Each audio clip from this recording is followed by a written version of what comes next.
My father started working at a very young age. And for 40 plus years, he worked in the printing industry, the commercial printing industry mostly.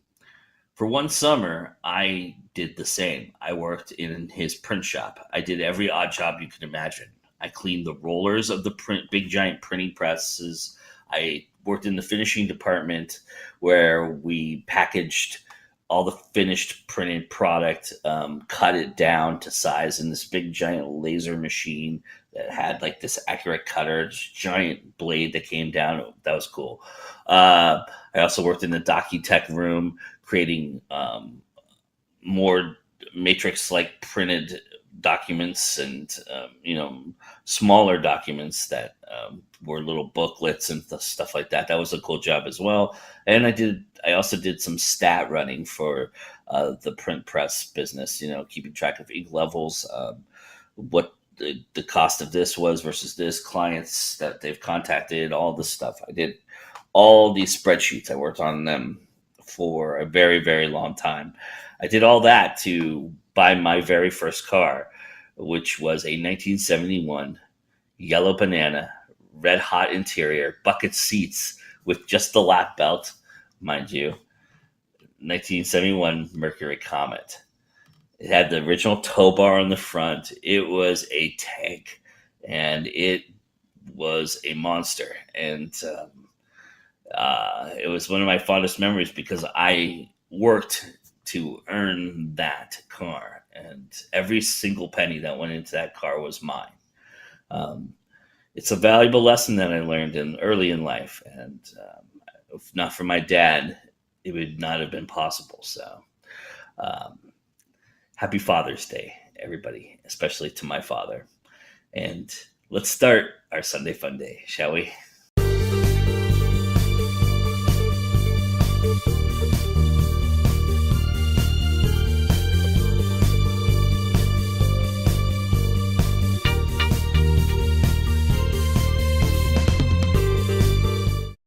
Hello, everybody. Joe Compton for GoindieNow. I'm glad you could join us here on this Sunday Fun Day. Welcome.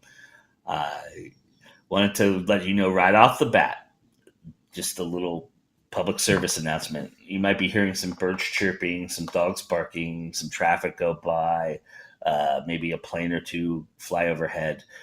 And I apologize for that in advance. But right now it's 7:22 in the morning and it is 72 degrees here. And my desk is up against my windows, and I'm very grateful for that this morning because they're all open and they're giving me this nice cross breeze. Otherwise, I'd be sitting here drenched in sweat with these lights pouring down on me, and it would not look pretty. It would be ugly. So I'm very grateful for that, for the window and the wind and the breeze. And I'm going to enjoy it. And hopefully it doesn't cause too much distraction for you within this video and you hear me plain as day and nice and clear and not have to worry about it. My mics are directional, so you shouldn't pick up too much of that. But in case it does, I just wanted to say right up front that I apologize for it. All right.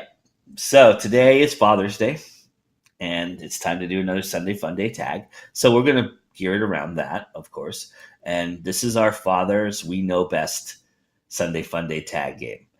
And it's basically taking fictional fathers and applying them to the questions that I'm asking. And I don't care if it's from literature, from television, from movies. I know a lot of us grew up in the 80s where there were some very, very strong fictional fathers in television, and that's fine. I'm not going to put too much restrictions on this. You can pull from whatever source you want to pull it from. It just needs to be fictional. And in some cases, a lot of these fictional characters are based on real people or real life events, or even have real life names. And if that's the case, I'm not going to, again, not be too strict on that. Obviously, like Diary of Anne Frank would be a good example of that. But just try and keep it within the fictional realm. That's all I'm asking, because there is one question here at the end that is not part of the fictional realm that you'll be answering, and that is so that just ties it all together. All right, so we have our questions. I will post them, of course, all in the YouTube description link below, and you just have to grab them, cut and paste them, and answer them yourselves. So let's begin, shall we?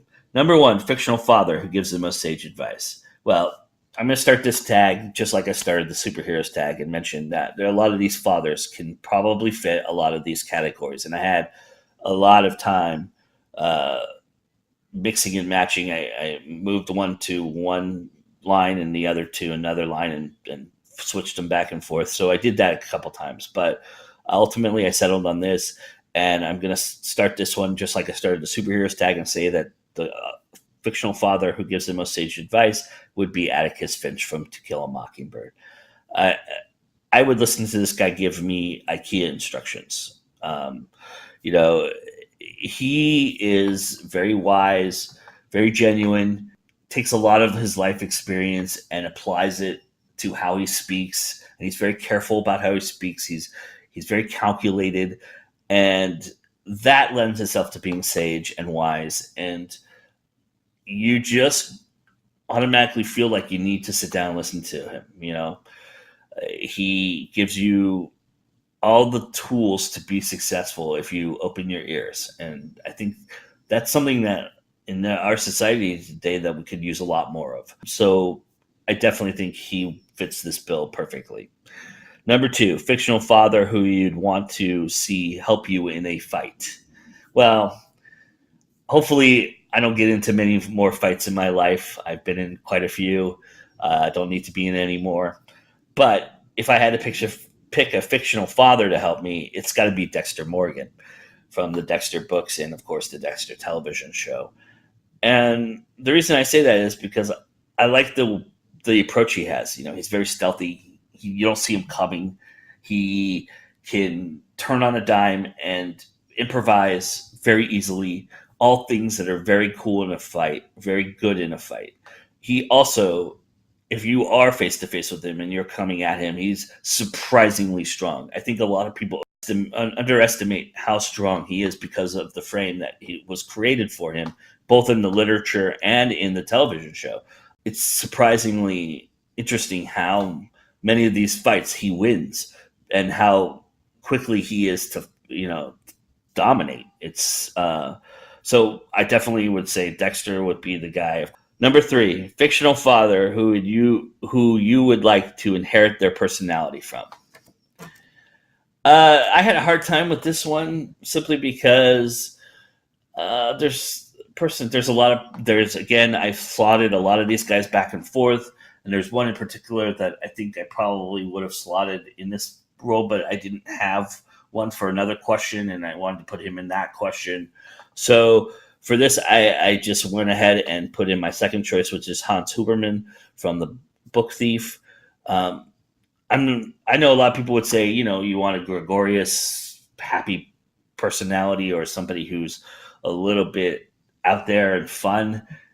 And I would agree to that to a certain extent, but personality also is a character trait and a building thing. And for me, and while Hans is not your traditional father, he's fathering a foster child, but that doesn't stop him from having these fatherly moments and being fatherly, at all. And I think he is someone who just shows genuine love and passion and really takes the time and care to teach this young child everything he knows and give them everything that he can possibly give them. And I think, to me, that's the personality that I can admire and want very much so. So I think that's where I went with this question and going that direction. So number 4 is, which fictional father would you like to inherit their looks from? Again, this was another one I had a real hard time with, and this is the father that I would have switched with Hans, and that's Edward Bloom from Big Fish. Very cool novel, pretty cool movie with Tim Burton directing, and you see Edward as the younger version of himself. Ewan McGregor plays him, but he's this, in the book, he's very much more of this, suave, debonair. He's not as goofy as Edward as they play him in the movie. There's a little bit more, just joie de vivre kind of feel to him. He's very much the ladies' man, and all the ladies swoon to him, and he's very cool and collected, and he knows what to say at the right time, and that's pretty cool. And he's a good looking man. Let's just face it. Uh, if Ewan McGregor is the vision for that, I think Ewan McGregor's a pretty good looking man personally, but you know, he would definitely be the guy that I would think I would love to have his looks. Anyway, a fictional father who committed the most heroic act. Uh, so I went with a movie in this one, and I went with Harry from Armageddon. You could go with Poseidon Adventure as another example, probably where Armageddon got its heroic act from. Spoiler alert. And it's tough for me to answer this question because it is a spoiler if I tell you why he's heroic. But just go watch the movie if you haven't seen it. I know it's a tough movie to get through because it's very long and it doesn't really get going till about midway through, and it is a cheesy, Michael Bayish kind of movie, but there is some inherent value in the moment that I'm talking about, and that to me sells me the movie. And um, Harry does something that you might not see coming all the time. Um, it's just interesting, and it's selfless, and I think that's the act that I would really relish from a father, and it's the moment that I think is really interesting in the movie. Anyway, so that is number five. Number six, a fictional father in most need of a hug. I went with Darth Vader, Anakin Skywalker. I don't know if I'd ever get close enough to give him a hug, but God, man, you talk about somebody who really needed one. You know, the good inside of him probably would have let me get close if I was, especially if it was Luke. Give me a hug, man. I mean, let's hug it out. Hug it out, bitch. I think I think a hug is necessary in that moment. Anyway, number seven, coolest thing ever a fictional father has done. Well, again, this is a tough one without giving out spoilers, and I know I'm making this hard for you guys to talk about without giving away spoilers. But I went with The Father or Man from The Road by Cormac McCarthy. Uh, the things that he experiences throughout this post-apocalyptic novel and what he does for his son is above and beyond in every aspect and every sense of the word. And I think it's amazing.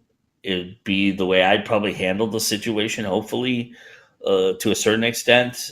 There's a couple things I probably would have done differently, but you know, I think for the most part, it's exactly if I was in this situation, how I would approach it. And I think that's how I kind of took this question and ran with it.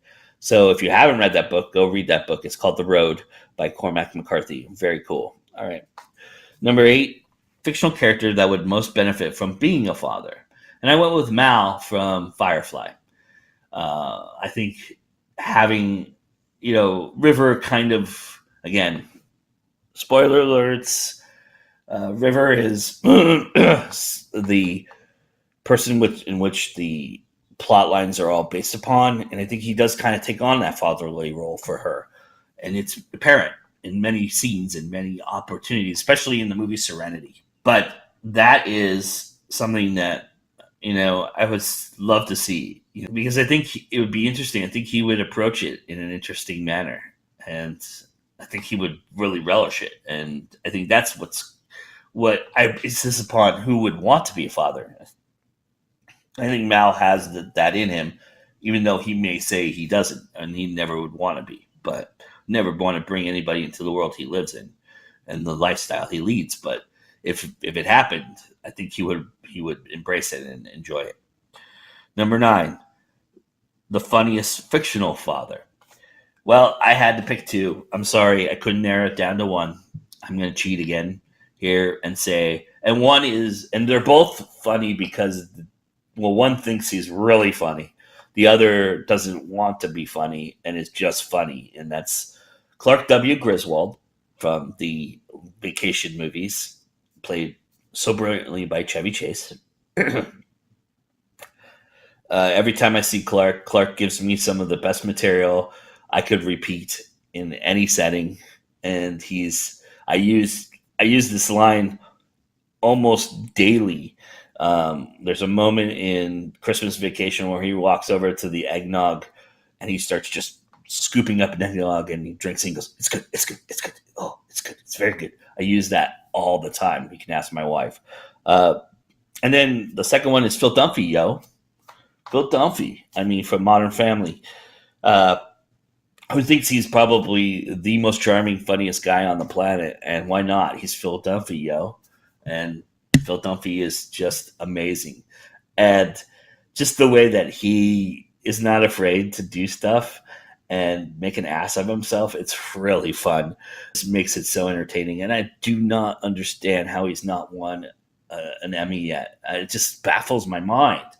Uh, but that is the two fathers that I think are the funniest. And yeah, I'm kind of laughing at them more than laughing with them, but that's how I saw it. So, okay. And then the final question is something important your real life father has taught you. So, this is where you're going to switch it up and talk about your actual father or a father figure in your life. I don't want to presume that you had a good relationship with your father or that your father was an important part of your life, but hopefully there was a father figure in your life, because to me that would be very, very sad. And so for that, and if it's your mother and you want to talk about your mother and your mother was your father figure, I'm all for that.